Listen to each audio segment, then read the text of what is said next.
বিসমিল্লাহির রহমানির রহিম। আসসালামু আলাইকুম everyone, welcome to my channel. আজকে আপনাদের সাথে এমন একটা জিনিস শেয়ার করছি যেটা কিনা সবার একটু হলেও উপকারে আসবে।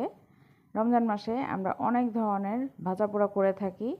ভাজাপোড়া করার ফলে কিন্তু তেলটা নোংরা হয়ে যায়, কালো হয়ে যায়। তেলের ভিতরে কালো কালো ময়লা পড়ে থাকে। সেই তেলগুলো কিন্তু আমরা আর ইউজ করতে চাই না, আর তেলটাকে ফেলেও দেওয়া যায় না। অনেকেই বলে থাকে যে পোড়া তেল ইউজ করতে হয় না, রান্নার কাজে ব্যবহার করতে হয় না। তা না হয়, কিছু করে খেলে গ্যাস্ট্রিকের প্রবলেম হয়, নানান ধরনের সমস্যা দেখা দেয়। তো এই তেলটাকে আমরা বারবার কিভাবে নতুন তেলের মতো ইউজ করতে পারবো আজকে সেটাই দেখিয়ে দিব। মূলত এটা হলো তেল ফিল্টার করা। তেলটাকে কিভাবে ফিল্টার করবেন সেটা দেখিয়ে দিব। তেলটা ফিল্টার করার পরে এই তেলটা দিয়ে আপনারা যে কোনো কাজ করতে পারবেন, রান্না করতে পারবেন, ফ্রাই করতে পারবেন, পাকোড়া ভাজতে পারবেন। ব্যাটার তৈরি করে যে সমস্ত পাকোড়া আমরা তৈরি করে থাকি সেগুলাতে কালো ময়লা কম জমে, আর যেগুলাতে আমরা ময়দার মিশ্রণ দিয়ে পাকোড়া বা ফ্রাই করে থাকি সেগুলাতে কিন্তু তেলের ভিতরে অনেক পরিমাণ ময়দা পুড়ে কালো হয়ে যায়। সেই কালো ময়লাটা সরিয়ে একদম নতুনের মতো তৈরি করে দিব আজকের তেলটাকে। তো প্রথমে আমি তেলটাকে ভালো করে গরম করে নিচ্ছি। গরম করা হয়ে গেলে একটা বাটির ভিতরে আমি একটা স্ট্রেনার বসিয়ে দিচ্ছি। এর উপরে 2 পিস টিস্যু পেপার নিয়ে নিচ্ছি। এরপরে গরম তেলটাই আমরা এই টিস্যু পেপারের উপরে ঢেলে দিব। ঢেলে এটাকে রেখে দিব যতক্ষণ না তেলটা ছেঁকে সম্পূর্ণ তেলটা নিচে পড়ে যাচ্ছে। তা আমি স্ট্রেনারটা উঠিয়ে দেখে দিচ্ছি, দেখতেই পাচ্ছেন তেলটা কিভাবে পড়ছে।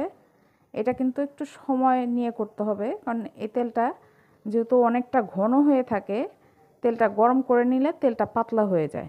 আর পাতলা হওয়ার কারণে তেলটা পড়ে, তারপরও একটু আস্তে আস্তেই পড়ে। তো এইভাবে করে আমি সম্পূর্ণ তেলটাকে ছেঁকে নিয়েছি, দেখতেই পাচ্ছেন।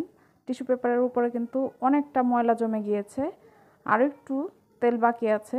সেই তেলটা পড়ে গেলেই আমি আপনাদেরকে পুরোপুরি দেখিয়ে দিচ্ছি। দেখতেই পাচ্ছেন কতটা পরিমাণ কালো ময়লা জমে গিয়েছে টিস্যু পেপারের উপরে। টিস্যু পেপারটাকে তুলে ফেলে দিতে হবে। তো দেখতেই পেলেন কত সহজেই তেলটাকে ফিল্টার করে নিয়েছি। আমি আপনাদেরকে একটু কাছ থেকে দেখিয়ে দিচ্ছি। এটা কি সুন্দরভাবে একদম নতুনের মতো পরিষ্কার হয়ে গিয়েছে। এই তেলটা দিয়ে আপনারা রান্না করতে পারবেন, ভাজাপোড়া করতে পারবেন, কোনো প্রবলেম নেই, কোনো গ্যাস্ট্রিকের সমস্যা হবে না, শরীরে কোনো ক্ষতি করবে না। তো আমি এটাকে আবার কড়াইতে নিয়ে নিচ্ছি। তো কড়াইতে একদম পরিষ্কার বোঝা যাচ্ছে যে তেলটা কতটা পরিষ্কার হয়েছে।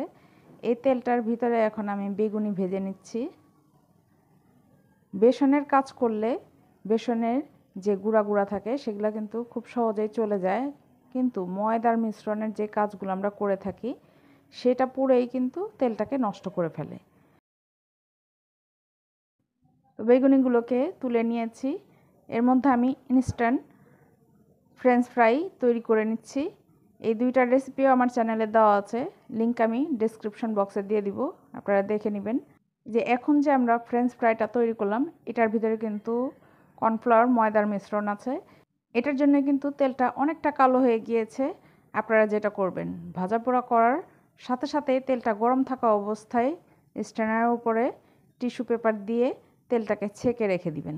তাহলে আর দ্বিতীয়বার তেলটাকে গরম করার কোনো ঝামেলা নেই। তারপরেও যদি কেউ সাথে সাথে না করতে চান, তেলটা ঠান্ডা হয়ে গেলে সেই তেলটা কিন্তু আপনার টিস্যু পেপারের উপরে খুবই আস্তে আস্তে পড়বে।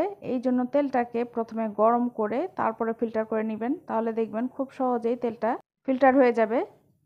তো দেখতেই পেলেন কত সহজেই আমরা তেলটাকে ফিল্টার করে নিয়েছি। এই তেলটা দিয়ে আপনারা যে কোনো জিনিস তৈরি করতে পারবেন ইনশাল্লাহ। তো আশা করছি আজকের ভিডিও ভালো লেগেছে। ভালো লাগলে আমার চ্যানেলটিকে সাবস্ক্রাইব করে আমার সাথেই থাকবেন। আজ এই পর্যন্তই। সবাই ভালো থাকবেন, সুস্থ থাকবেন, আমার জন্য দোয়া করবেন। আল্লাহ হাফেজ।